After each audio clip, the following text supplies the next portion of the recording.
That's right.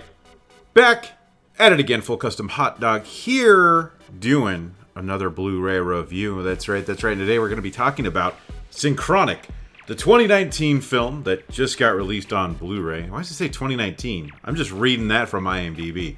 It came out this year. It came out like early February, in case you're watching this in the future or sometime in the past. Synchronic's directed by Justin Benson, Aaron Moorhead, and was released in the U.S. under Well Go Entertainment. I think they're called Well Go USA out here. I don't know. Historically, I'm not the Well Go USA Entertainment. Historically, I'm not the biggest fan of Well Go. I don't like them. I don't know if I've ever talked about why. I think in my head I thought I was going to do some big ass video about why I don't care for Well Go. But here's the skinny. So back in the day when I first started collecting, I went to the store and they had a bunch of movies, Well Go movies, for like $2.99, and I bought a stack because why not? $2.99 a movie. I'm just starting to collect Blu-ray, so here's a perfect start to my collection. A bunch of cheap movies. Well Go usually I don't follow them too much lately, but they usually just put out a bunch of weird Asian movies for the most part. And now they've done this, Phantasm, a few other things too. Better Watch Out, some pretty solid stuff. Ichi the Killer, I didn't like the way it looked, but I don't know if I'm just biased against them. I didn't think the transfer looked that great though. So watching through that stack of odd Asian movies, a lot of the transfers look like garbage.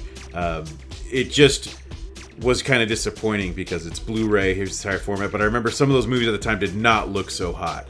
And for ever since that time, Well Go has had a bad place in my heart, but they're starting to release more and more stuff. They also released Benson and Moorhead's prior film, The Endless. So they're releasing things. They're releasing some cool genre fare. I wish Arrow would have released that though, because in the UK they released The Endless and Resolution in a dual pack, which makes a lot more sense in my opinion. Anyway, it's not about that. It's about this movie on Blu-ray. They did a good job here though. This looks and sounds good. I mean, I hope so, right? Everything's shot digitally. There's no excuse for a bad looking movie these days. Except maybe something we'll be talking about soon, I guess. You've got commentaries, so that's a win. You've got making ofs. You've got the pre-visualization, which is they kind of show you how they kind of storyboarded shots without. I think they said they don't really do any storyboarding. I think Vfx Breakdown, where they break down the visual effects, which are pretty solid. This is kind of an effects-heavy movie. Pretty ambitious for what they're doing here, which we'll of course talk about. There's a deleted scene, an alternate ending, which they've been putting kind of jokey endings in all of their movies, alternate endings I should say, on some of the releases. So this one they kind of spell it out for you. And then you get trailers. So pretty solid release all around. Not a whole lot more I could expect or ask for. So I'm happy. This is an A release. A+ would probably just make it have bigger documentaries, things like that. But this is a very solid disc. Always surprising when you get a new release and it actually has a bunch of features. The commentary itself is almost a necessity in a certain way because they really talk about... So this movie, I guess since I've rated the Blu-ray as an A, we can get into the movie itself. So, and with that we'll talk about the commentary as well, I guess, right? So, let's start at the beginning.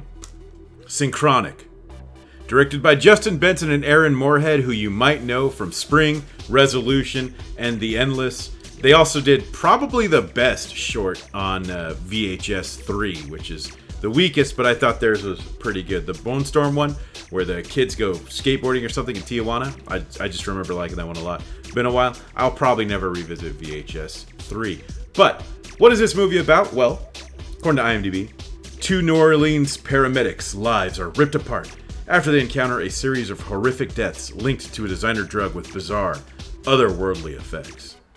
So that doesn't really do the synopsis justice, I think, because there's a lot of character work here.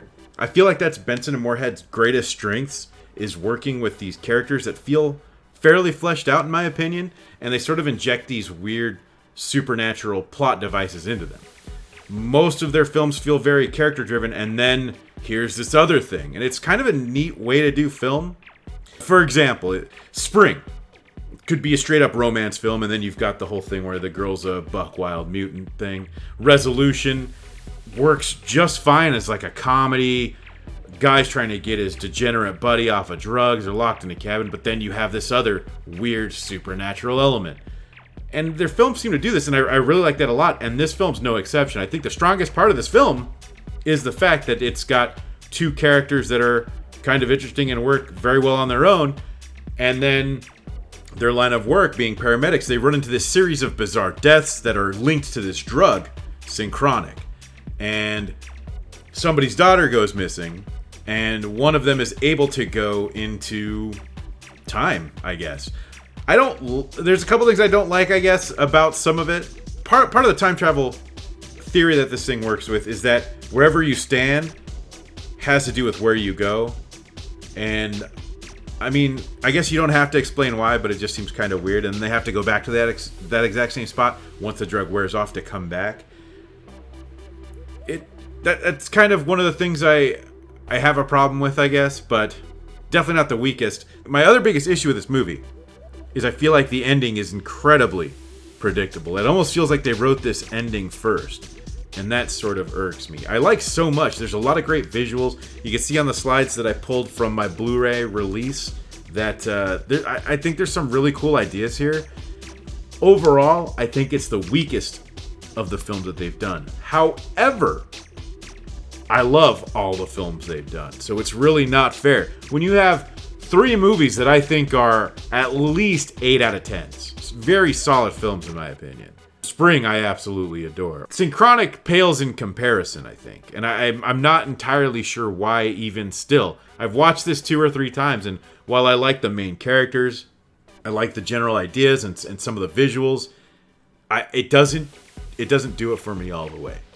But I do like what we get here. So like I said, it's a time-traveling movie. And if you're wondering what time travel rules the film operates under, it's block universe theory. And what is block universe theory? Well, the universe is a giant block of all things that ever happen at any time and any place. On this view, the past, present, and future all exist and are equally real. So I guess like a giant aquarium with some time in it instead of water. But everything's happening at the same time, hence the title, Synchronic. And in the commentary, they mention that they kind of pulled it from this book, Fabric of the Cosmos by Brian Greene. The commentary, which I kind of alluded to that I would talk about, is pretty interesting as it talks not just about the film production, which this is really ambitious. They usually work with fairly low budgets, and I believe on the Endless they did all of those effects, well, not all, but a lot on their own. And it's really impressive to see what they kind of do here with the special effects on these tight budgets. But so in the commentary they go into that, but they also go into all this time travel stuff. So if you're one of those people that thinks, I wanted to say what time it is, but if you're one of those people that thinks about the universe and time, this is kind of one of those movies, but even more so, it's one of those movies that you should probably put the commentary on and check that out, because it's always neat to hear people's ideas on things, especially when it comes to philosophy of time and space, unless it's something completely crazy. Now, even then, it's probably even more interesting to listen to. Anyway, I digress. Solid movie all around. I do not adore it like I really like all the other ones. But it's worth at least a watch, and for some of you, maybe a few watches. But anyways, I'm your host, Full Custom Hot Dog. You can follow me on Twitter. It's Full Custom Hot Dog without the last O, because it is just too long for Twitter. So, thank you all for watching, and until next time. If you like what you see, I love what I see. Make sure to hit that subscribe button and the bell for notifications so you can watch whatever comes next. And if you like the music you hear, you can follow me on SoundCloud and Spotify. Check the description for links.